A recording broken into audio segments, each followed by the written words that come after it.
Boa noite, irmãos e irmãs, graça e paz. É uma alegria estar com vocês aqui mais uma vez, a pedido também do reverendo Anderson, que está de férias, descansando, e a gente ter a oportunidade de estar com vocês aqui, para a gente é uma grande alegria. Diferentemente daquele dia, que tinha uma grande festa aí, uma multidão, hoje estamos num número até razoável, para um domingo normal, Eu quero convidá-los, então, a abrir a palavra de Deus no livro de Lucas, capítulo 1, versículo 38, trazendo um abraço do Presbitério Aliança, trazendo um abraço também do Conselho da Igreja Presbiteriana Zona Norte de Bragança Paulista, aos irmãos, ao Conselho desta amada igreja, rogando desde já as bênçãos do Senhor sobre a nossa vida e sobre a vida dos irmãos. Eu quero falar sobre o tema Coração de Servo. É uma série que eu estive pregando lá na minha região, e aqui nós temos uma das reflexões sobre servir com excelência, tendo um coração de servo, e nós vamos trabalhar com dois personagens, Maria e João Batista, e eu começo com Maria, em Lucas 1, versículo 38. Vou dar um tempinho para os irmãos projetarem aí, beleza? E passo a ler aqui com vocês. Então, disse Maria: aqui está a serva do Senhor, que se cumpra em mim, conforme a tua palavra. E o anjo ausentou-se dela. Vou ler mais uma vez. Então, disse Maria: aqui está a serva do Senhor, que se cumpra em mim, conforme a tua palavra.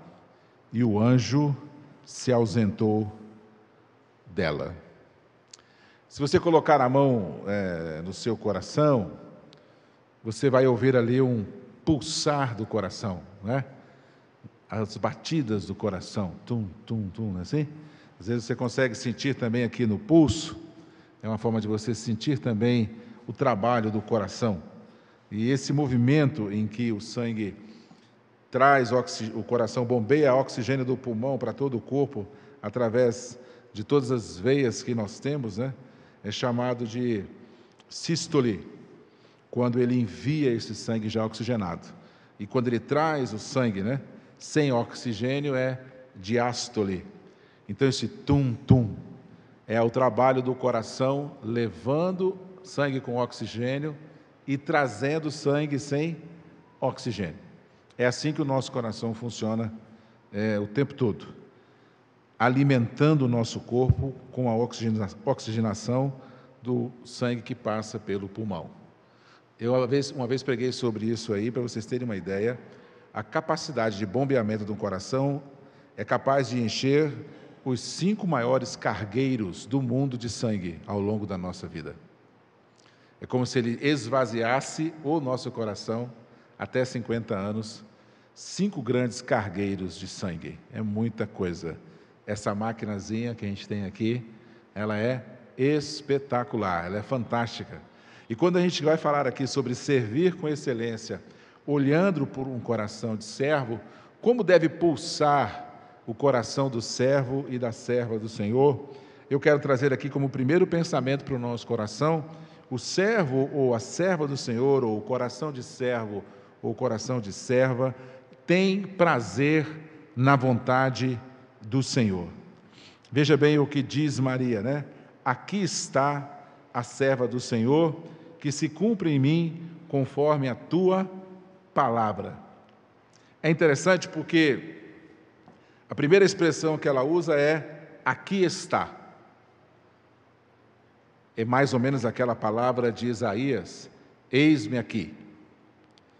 É um aqui está, que é uma pequena frase aqui que ela já começa, aqui está, se colocando à disposição e mostrando um coração desimpedido. Perceba que diante do desafio que Deus trouxe a ela através do anjo, ela não apresentou nenhuma resistência, ela não apresentou nenhuma justificativa de impedimento. Ela também não fez nenhum tipo de exigência. E também não tentou fugir.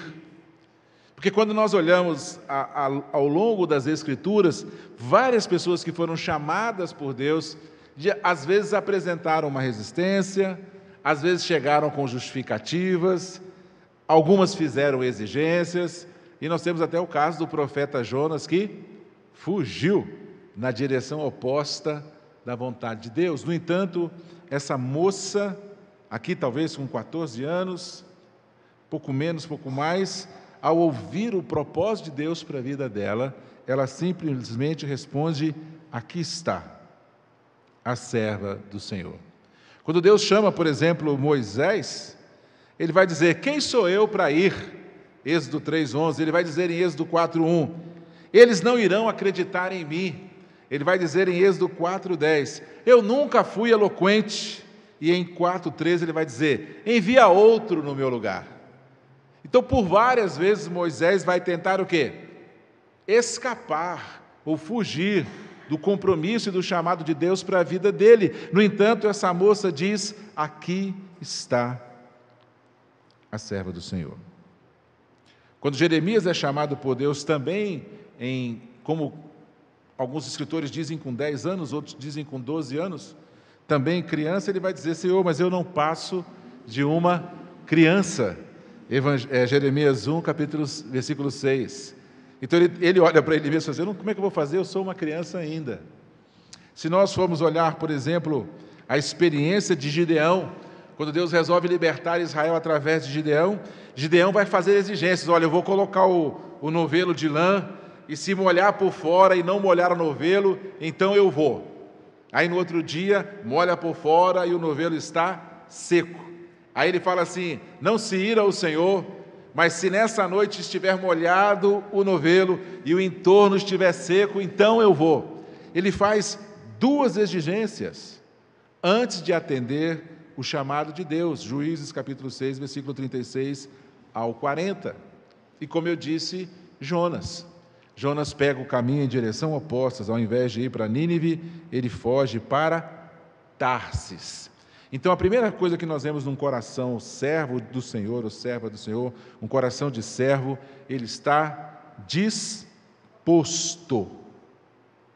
Ou melhor dizendo, um coração desimpedido. Todos nós temos agenda, todos nós temos compromisso. Você tem os seus amanhã e eu também. E quando Deus então chega com a proposta dele, qual que é a nossa tendência? É olhar para a nossa vida, para a nossa agenda. Não é isso? Tanto é que nós trabalhamos com escalas na igreja, com os boletins, né? Escala fulano, escala ciclano, porque todos nós temos os nossos compromissos. Mas quando chegou a vontade de Deus para a vida dela, ela disse, aqui está, estou à disposição. Um coração totalmente desimpedido. E se eu pedir para você fazer uma lista daquilo que impede você de servir a Deus, ou de estar na igreja, ou de assumir um compromisso, você vai fazer uma lista, com certeza. E de justificativas plausíveis, para não se envolver com a obra de Deus. E eu tenho vivido isso como pastor ao longo dos anos, né? É muito difícil você trazer as pessoas para que elas se envolvam com as coisas de Deus. Sempre tem uma agenda. Diferente de Mateus 6:36, buscar em primeiro lugar o reino de Deus e a sua justiça, e as outras coisas serão acrescentadas. As pessoas hoje têm uma agenda, e Deus vai se encaixar na agenda dele. Mas quando nós olhamos para a Escritura, nós vemos aqui, nessa moça e em tantos outros, ao ouvir o chamado de Deus, eles vão ter que organizar ou reorganizar a sua vida e priorizar aquilo que Deus tem como vontade dele para ser desenvolvido ou realizado. Essa moça, então, tem um coração desimpedido, mas ela tem mais do que isso. Ela não diz apenas assim, aqui está, mas ela diz, aqui está a serva do Senhor. Ela se coloca na posição de serva, e a palavra servo aqui, que é doulos no original, significa escravo ou escrava. Ela tem um coração desimpedido, mas ela também tem um coração submisso, e ela se coloca diante de Deus desimpedida, mas também submissa, na condição de serva. E se você for ver a tradução da nova versão King James, você vai ver que está escrito assim: e Maria disse: eis a serva do Senhor, ou a escrava do Senhor. Um coração, então, submisso. Não apenas desimpedido, mas submisso. Eis aqui a serva do Senhor. E olha o que ela diz logo em seguida: que se cumpra em mim conforme a tua palavra. Um coração desimpedido, um coração submisso, um coração rendido. Cumpra-se em mim, ou faça-se em mim a sua vontade, ou conforme a sua palavra. Um coração rendido diante da vontade de Deus, ela então está disposta, ela está desimpedida, ela está submissa, ela está rendida à vontade de Deus. Que se cumpra, faça-se a tua vontade. Essa expressão que se cumpra ou faça-se a sua vontade é mais ou menos aquela de Gênesis 1, 2. E disse Deus: haja luz e houve luz. E disse Deus: faça-se luz e luz se fez. Quando ela fala, cumpra-se em mim a tua vontade, nesse sentido, faça. Pode fazer. Então, é um coração de servo, um coração de serva, desimpedido, submisso e rendido, o coração de Maria, que tem prazer na vontade de Deus, tem prazer na vontade de Deus. Vamos ver isso? Veja lá o prazer que ela tem na vontade de Deus. É só virar a folha, versículos 46 a 49. Desse momento em que Deus fala com ela, vai passar um tempo, e ela vai se encontrar com alguém da família dela, não é? Que se chama Isabel. Ela vai se encontrar com Isabel, depois de um certo tempo, elas se encontram, e olha o que disse Maria, cheia do Espírito Santo, Lucas 1, 46 a 49, diz assim o texto: então disse Maria: a minha alma engrandece ao Senhor, e meu espírito se alegrou em Deus meu Salvador, porque contemplou na humildade da tua ou da sua serva, pois desde agora todas as gerações me considerarão bem-aventurada, porque o poderoso me fez grandes coisas, santo é o seu nome. Diante do chamado de Deus para a vida dela, ela diz o quê? A minha alma engrandece ao Senhor. Não bastasse um coração desimpedido, submisso e rendido, mas perceba, ela não vai fazer a vontade de Deus, ou não recebe a vontade de Deus, ou não coaduna com a vontade de Deus, com constrangimento. Mas ela faz o que diz o Salmo: servir ao Senhor com alegria. Então ela diz: a minha alma engrandece ao Senhor, e o meu espírito se alegrou em Deus, o meu Salvador.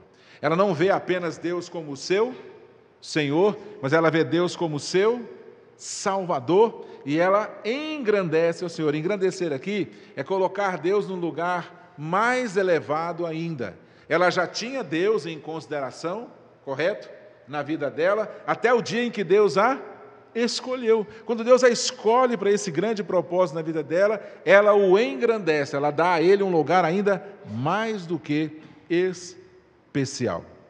Coloca ele no lugar mais alto. A minha alma engrandece ao Senhor. O meu espírito, o quê? Se alegrou. E aí no original a palavra é exaltou, pulou de alegria.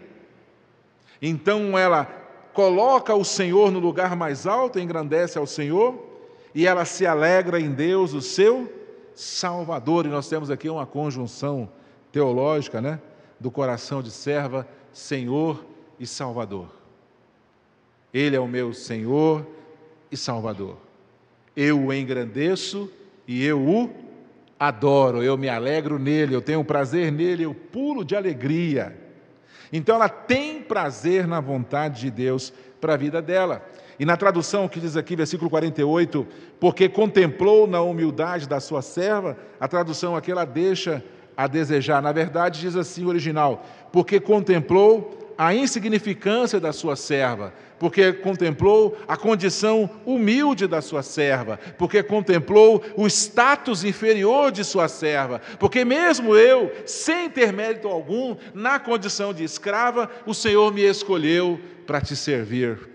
É isso que o texto quer dizer aqui, quando diz que contemplou na humildade da sua serva.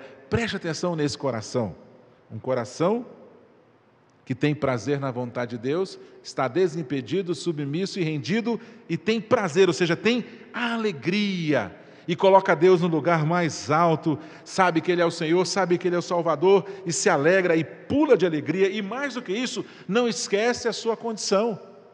Ela continua o quê? Serva do Senhor. E sabe que ela está sendo privilegiada, ela não está sendo premiada, mas está sendo contemplada pela graça e pelo favor de Deus de ser escolhida. E veja então o versículo 49, parte B, né? Porque o poderoso me fez grandes coisas, santo é o seu nome. Então ela sabe que tudo isso está vindo de Deus para a vida dela, não é? E ela vai dizer então o que as pessoas vão falar a respeito dela, versículo 48, parte B, pois desde agora todas as gerações me considerarão o quê? Bem. O que é bem-aventurado na Bíblia? Uma pessoa o quê? Feliz.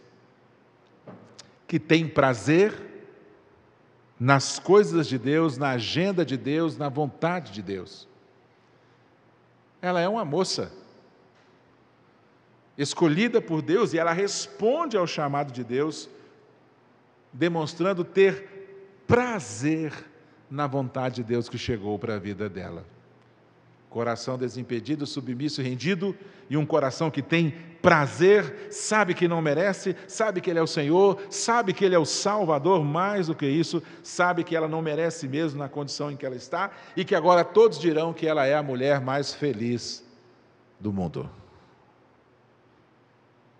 Quando nós olhamos para esse texto aqui, entendendo aí o batido do nosso coração, né? Todos os dias, é como se o nosso coração tivesse aí um ritmo, né? Tum, tum, tum, tum, tum, tum, não é isso? E nós temos que começar a perceber se nós vemos esse Deus que nós servimos como Senhor e Salvador. Se nós, de fato, quando fazemos a vontade dEle, esse sentimento de engrandecimento e alegria está no nosso coração. Se de fato o nosso coração está desimpedido, submisso e rendido. Se nós nos alegramos nele, sabemos que nós não somos nada e tudo que estamos recebendo é porque ele resolveu nos escolher. Não há mérito nenhum em nós. Se você for olhar o texto de Ezequiel, capítulo 36, 26, está escrito: dar-vos-ei coração novo, e porei dentro de vós espírito novo, tirarei de vós o coração de pedra, e vos darei coração de carne. Portanto, o coração do servo ou da serva de Deus, de um lado ele está disposto a servir, e do outro lado ele tem prazer, alegria no servir a Deus, e a pergunta é: como tem batido o seu coração? Porque às vezes nós vamos para a igreja meio que a contragosto, não é? Às vezes nós vamos para a igreja desanimados. Às vezes nós fazemos as coisas por obrigação.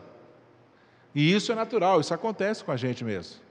Tem vezes que a gente não está disposto, animado, a gente vem mesmo para bater o cartão da religião. No entanto, o texto mostra que essa moça tem um coração diferente. E eu acho que boa parte da nossa oração, da devocional durante a semana, tem que ser para que Deus nos mantenha esse coração em nós. Que eu tenha alegria e prazer de estar servindo a Deus, de estar na casa de Deus, de estar com os meus irmãos. Um coração de servo, um coração de servo? Como tem batido o seu coração? Uma outra coisa que eu quero trazer então aqui agora é o Evangelho de João, capítulo 1, versículo 27. Não precisaríamos nem meditar em mais nada, né? Só essa palavra aqui, esse coração de Maria, já seria suficiente, mas eu quero trazer aqui mais uma reflexão sobre um outro coração de servo, olhando rapidamente para a vida de João Batista. João, capítulo 1, versículo 27. O qual vem após mim, do qual não sou digno de desatar-lhe as correias das sandálias. João 1, 27.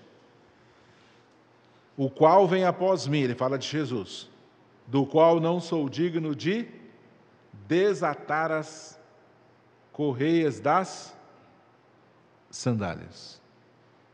Quem é João Batista aqui? João Batista é o grande profeta de Deus depois de 400 anos de silêncio. Ele é o homem que tem a palavra de Deus, o oráculo de Deus, a voz de Deus. Ele é o grande profeta e está fazendo um grande trabalho.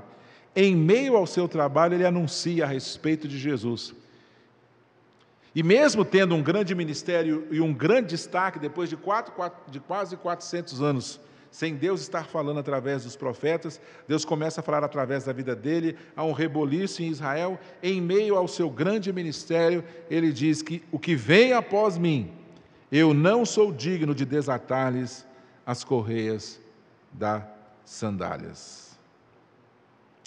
O coração de servo, em primeiro lugar, jamais esquece o seu status.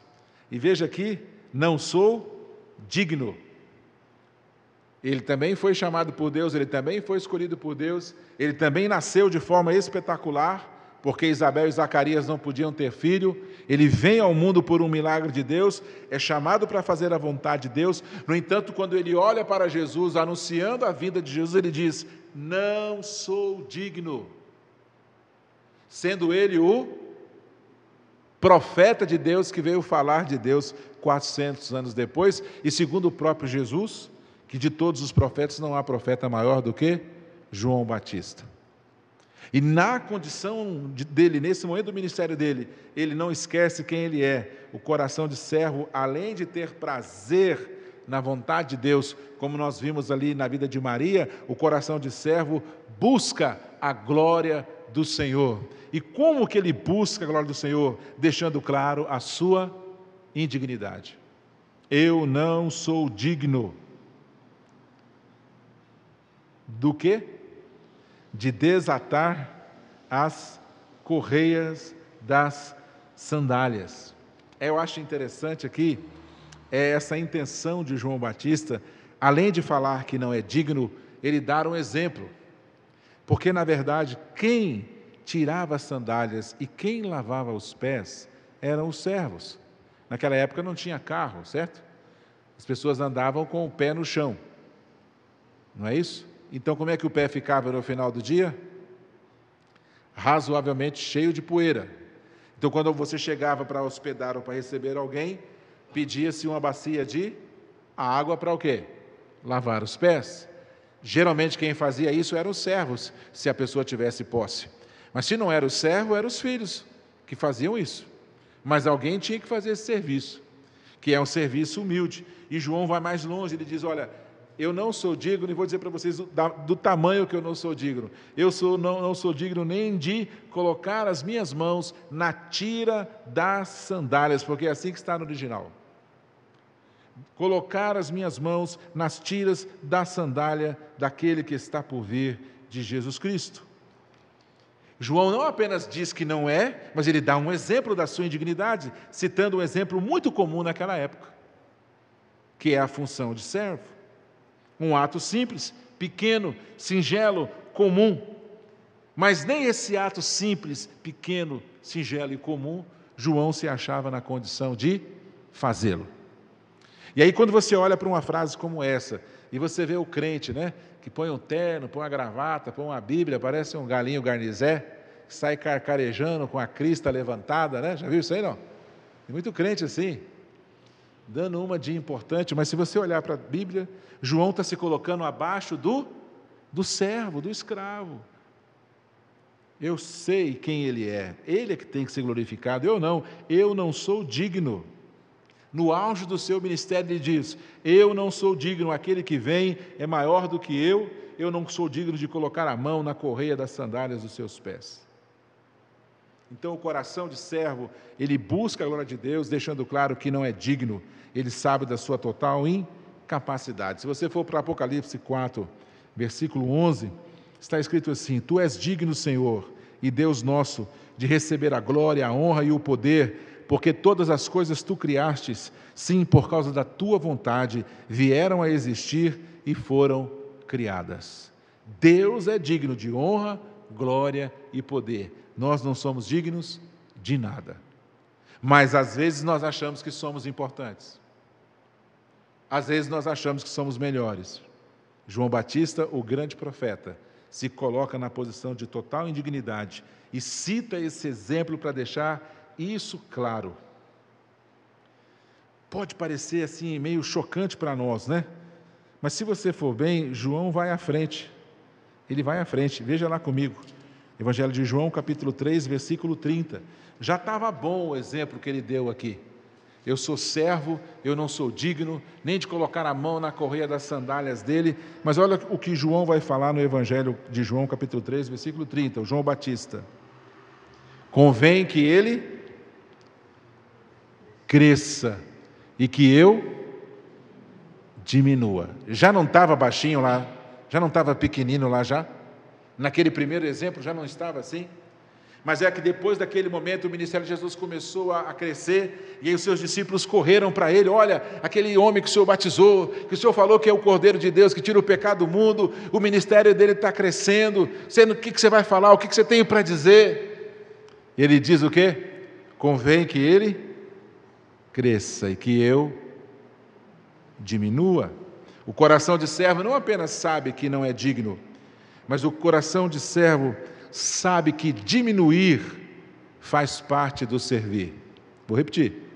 O coração de servo sabe que diminuir faz parte do servir. Convém que ele cresça. A palavra que convém que ele cresça, na verdade, é necessário que ele cresça. Mais do que isso, está determinado, é inevitável, é para ser assim mesmo, é natural, esse é o propósito, ele vai crescer e eu vou diminuir. Olha a consciência de João Batista. Já não bastasse o exemplo da sandália.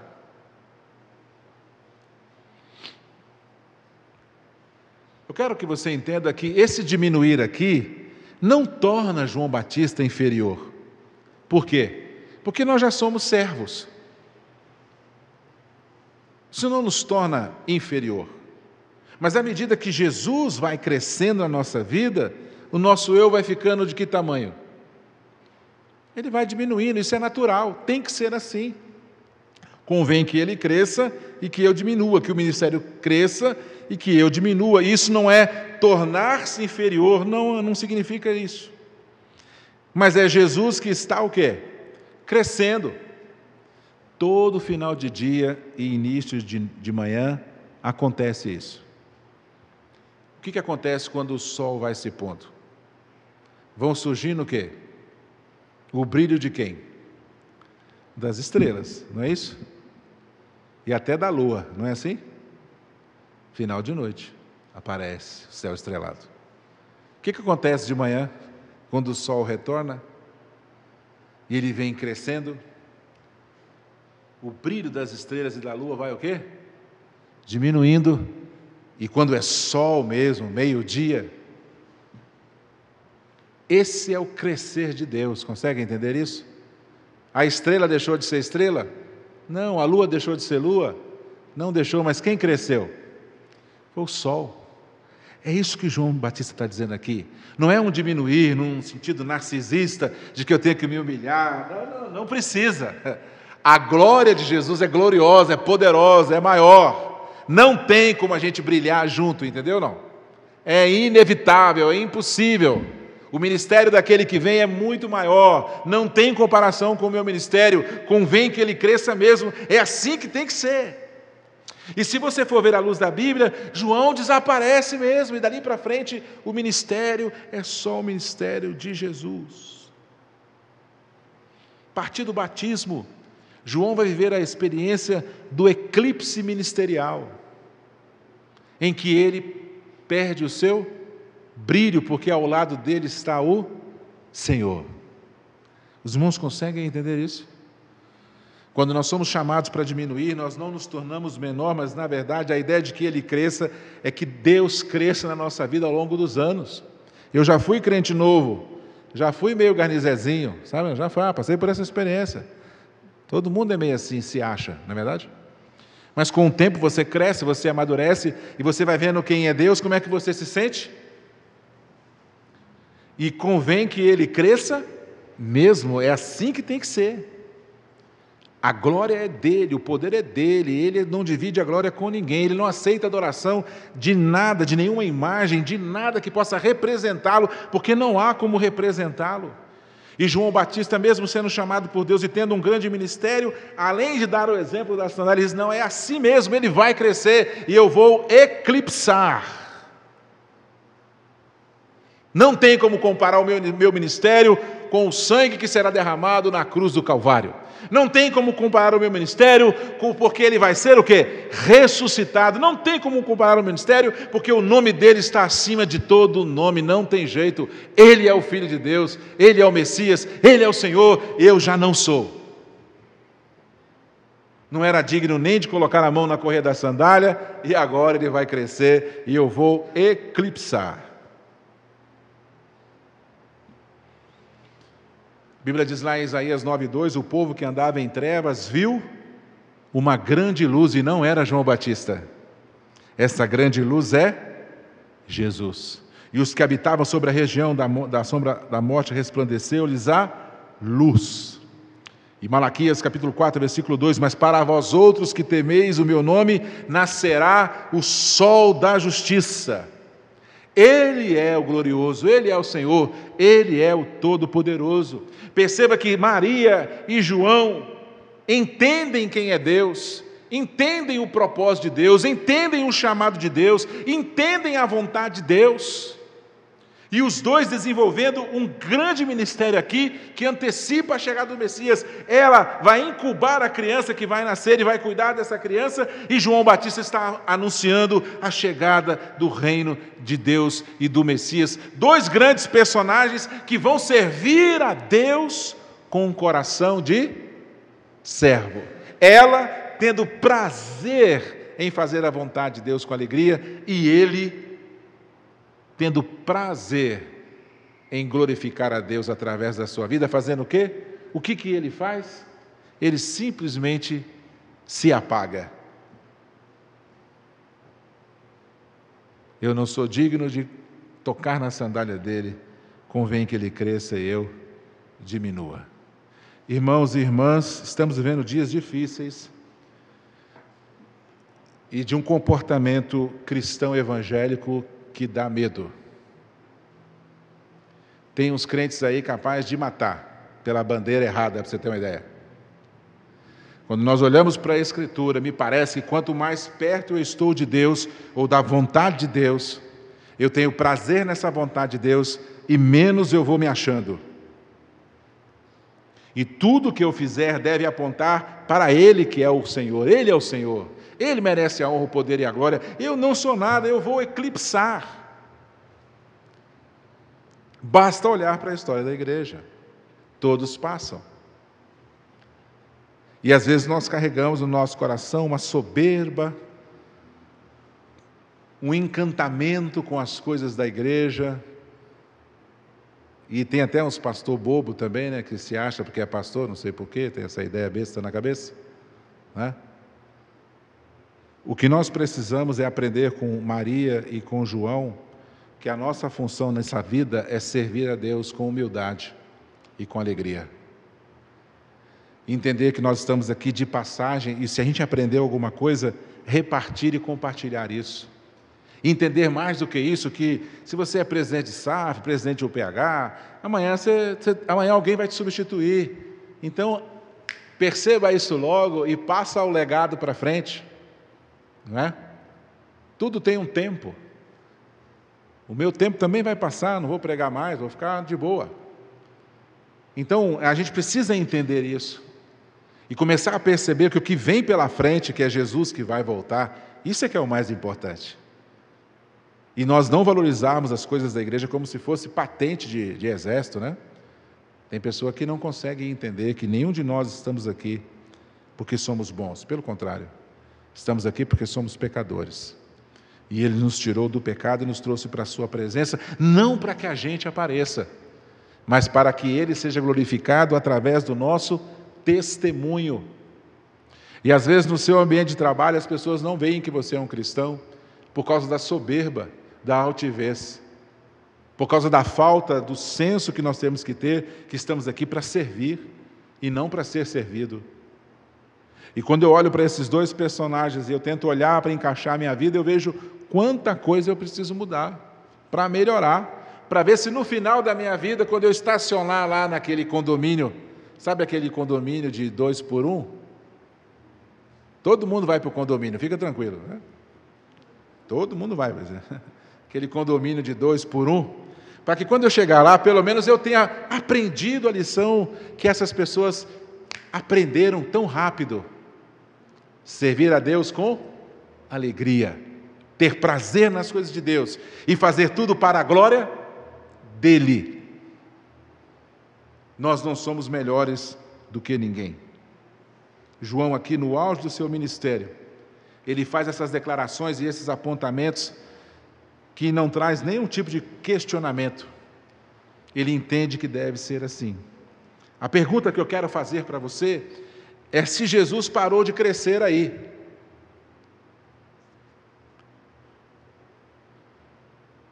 Chega um momento na vida cristã que às vezes Jesus para de crescer na nossa vida. O pecado e o orgulho não deixam. Jesus precisa crescer. Nós temos mais a aprender. Nós precisamos eclipsar ao longo da nossa vida. E uma pergunta que eu quero fazer para o seu coração é: qual o tamanho que você acha que você vai ter amanhã? Se Jesus continua crescendo na nossa vida, se Ele continua crescendo, qual o meu tamanho amanhã? Percebe? Amanhã eu não vou estar maior. E também não vou estar menor. Por quê? Porque eu sou servo. Eu já estou na estratificação social, na relação do reino de Deus, na condição de servo. Ele é o Senhor. Então amanhã Ele vai estar maior. E eu vou continuar como? Menor? Não. Eu vou continuar o quê? Servindo ao Senhor com alegria. E dizendo que Ele é o Senhor e eu não sou nada. Ele vai crescer. E talvez nos nossos encontros de devocionais, nós temos que pedir perdão a Deus. Senhor, desculpa. Eu estou querendo brilhar mais do que o Senhor lá na igreja, no trabalho, na faculdade, entre os meus vizinhos. Perdoa pela soberba do meu coração. Limpa o meu coração, para que eu consiga chegar no meu condomínio de 2 por 1 lá, tendo aprendido a viver o Evangelho de verdade. E não ter surfado nessas ondas que estão aí, preocupantes. A nossa arma, irmãos, é espiritual. O nosso chamado é para servir. Nós não estamos aqui para brigar.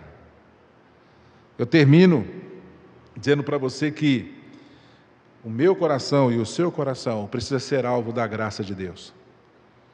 Para nós terminarmos a nossa história, eu terminar a minha e você terminar a sua. Nós terminamos a nossa história trazendo uma grande lição para aquelas pessoas que estão vivendo com a gente. A vida vai passar. E nós precisamos aprender a servir a Deus com prazer, com alegria e darmos toda a glória para Ele. Nos alegrarmos com as novas lideranças, nos alegrarmos com aquelas pessoas que já estão vindo ocupando o nosso lugar, não é? Um texto que eu gosto muito é a passagem de João, Evangelho de João, capítulo 14, né? Na casa de meu pai há muitas moradas. Eu não estou nem pensando mais aqui, você está entendendo ou não? Eu já estou projetando como é que vai ser a minha casa lá no céu. Senhor, de preferente num lugar bem alto para que eu possa ver o pôr do sol É sim ou não é? Uma rede boa, não quero muita coisa não, né? Uma rede boa para deitar, uma água de coco, tá beleza. Já fiz o meu trabalho aqui, já fiz o que eu tinha que fazer. Não vou ficar disputando aí as coisas com ninguém aqui não. E nem vou ficar brigando com ninguém. Eu quero o meu cantinho lá no céu. Na casa de meu pai há muitas moradas. Se assim eu vou teria dito, vou preparar-vos lugar. Eu não sei como é com você, vou dizer como é que é comigo. Chega uma hora em que esse lugar aqui já não satisfaz mais a vida da gente. Não tem mais nada que possa animar a gente. E aí quando você olha para a Escritura e vê que tem o céu, por incrível que pareça, depois de uma certa idade, o céu parece que vai ficando cada vez melhor. A perspectiva de ir para o céu. Vai passar pelo condomínio 2x1, né? Não tem o que fazer, tem que passar pelo condomínio lá. Mas lá vai ficar o nosso corpo, que vai decompor. Mas a nossa alma e o nosso espírito vai estar com o Senhor. E vai ficar difícil a gente sentar do lado do João Batista e da Maria, entendeu não? Porque eles entenderam a vontade de Deus, eles se submeteram à vontade de Deus. E nós temos a nossa agenda, o nosso orgulho, a nossa forma de fazer as coisas. Temos muito que aprender ainda e que Deus nos dê a graça de compreender isso. Servi-lo com prazer e servi-lo com humildade para a glória do Senhor. Vamos orar. Opa, no horário, beleza. Senhor, eu quero, juntamente com a igreja, nessa noite, pedir ao Senhor que nos dê esse coração de servo. Nenhum de nós aqui, ó Deus, serve de exemplo para nada. Todos nós ainda estamos sendo trabalhados pela Tua Palavra e pelo Teu Espírito Santo. Nos dá, em primeiro lugar, um coração desimpedido, submisso e rendido, e tudo que nós formos fazer para o Senhor seja com alegria, engrandecendo ao Senhor, pulando de alegria. Nos dá também a consciência de que nós não somos nada. À medida que passa, é o Senhor que cresce e nós vamos ficar onde nós estamos, do mesmo tamanho. A glória do Senhor, a graça do Senhor vai sendo derramada na nossa vida, na nossa família, no nosso trabalho. As pessoas olham para nós, não conseguem entender, porque não é nós mesmos, é o Senhor. E no nosso relacionamento com os nossos irmãos, com os nossos amigos, com os nossos colegas de trabalho, que possamos lembrar de João Batista, estamos aqui para servir. Que o poder do Evangelho está no servir e no servir com alegria, servindo para a Tua glória. E as demais coisas serão acrescentadas. E as nossas necessidades serão supridas. E a nova geração vai vir e dar sequência na igreja, no trabalho do Senhor, e nós iremos para a glória desfrutar da Tua presença. Que a força e o poder da igreja do Senhor nesses dias tão difíceis seja a humildade, seja o servir com alegria, seja buscar a glória do Senhor. Convém que o Senhor cresça em nós como igreja, que a glória seja plenamente Tua e que juntos possamos tentar fazer aquilo que agrade ao Senhor. Perdoa a nossa soberba, perdoa a nossa altivez, perdoa as vezes que nós queremos fazer mais do que o Senhor, se for possível. Tira de nós, ó Deus, essa soberba. Nos faça perceber que o Senhor pode usar qualquer pessoa, uma vez que o Senhor está usando nós, o Senhor pode usar qualquer um. Nos dá a humildade de ensinar os que estão chegando, nos dá a humildade de descansarmos de que eles vão fazer melhor do que nós. Nos dá, ó Deus, a compreensão de que o tempo que nós temos é para ser bênção e exemplo de humildade e de servir ao Senhor com alegria. Essa é a nossa oração e o nosso pedido em nome de Jesus. Amém?